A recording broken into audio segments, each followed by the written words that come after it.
Welcome to this course on understanding and managing depression. I'm psychologist Dr. Traci Moreno. We'll be moving through this course like we would in a series of therapy sessions. For this session and most of the other sessions, you'll need a pen and paper for exercises I'll guide you through. If you don't already have it, please pause the recording and continue when you're ready. In understanding what depression is, it's also just as important to understand what it's not. Depression is not sadness, and being sad doesn't necessarily mean you're depressed. In fact, sadness isn't even a symptom of depression. For most people, depression feels more like a numbness rather than a sadness. So let's talk about what it is.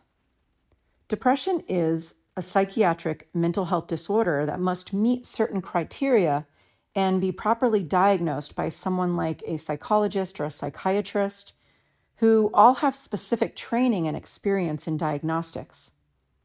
The reason this and other mental health disorders need to be evaluated by these types of clinicians is because the process of diagnosing involves more than just checking off a list of symptoms.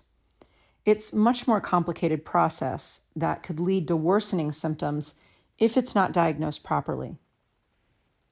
And everyone presents differently. So you could know 10 people with depression, and they could all look differently and experience it differently. So it's important to understand the symptoms and how you experience them. So let's assess the possible symptoms of depression that you're experiencing. Go ahead and grab the pen and paper, and I'm going to review the symptoms of depression, and I just want you to write down which symptoms that you've been experiencing. Poor sleep, either sleeping too much or too little, or it could be a combination of both. A loss of interest in activities. The key here is a loss of interest in activities that you used to do, not necessarily whether you're still engaging in them or not. Feeling bad about yourself or guilty. A lack of energy. A loss of concentration. A poor appetite, eating too much or too little, or a combination of both. Feeling like you're just going through the motions of the day, kind of like you're on autopilot, where you're here physically, but mentally you're kind of checked out and somewhere else. And the last symptom is feeling like you would be better off dead. This could be in the form of actively thinking about hurting or killing yourself, or wishing it would just happen naturally.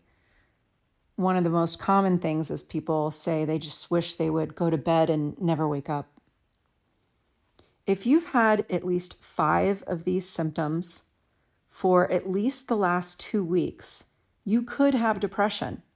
And I say could because, as I said earlier, there's a lot more that goes into diagnosing depression.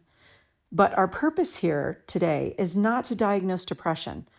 Our purpose right now is to identify whether you're experiencing any symptoms that could possibly contribute to depression. To loosely assess the severity of the depression, ask yourself how often do these symptoms interfere with your day-to-day activities.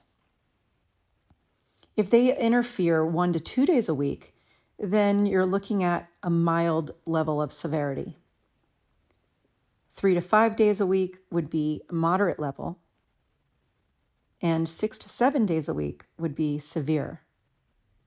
So make a note of your possible severity. Now, depression is tricky because although we want to get better, getting better is hard, and it takes a lot of mental and physical strength to do it. So it's important to know what we're actually working towards. What would your life look like without depression? I want you to write down some of the things that come to mind. Really think about this. There could be things you want to be doing, that you're not doing now, or the opposite, things that you are doing that you don't want to be doing anymore. Go ahead and write that down.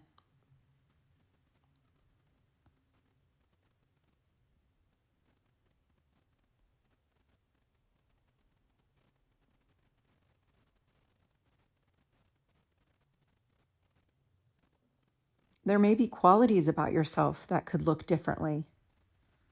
I would be more social. I would have closer relationships. I would be a better spouse or parent. I would have more energy, more patience, tolerance. Go ahead and write down any qualities that you think would be different.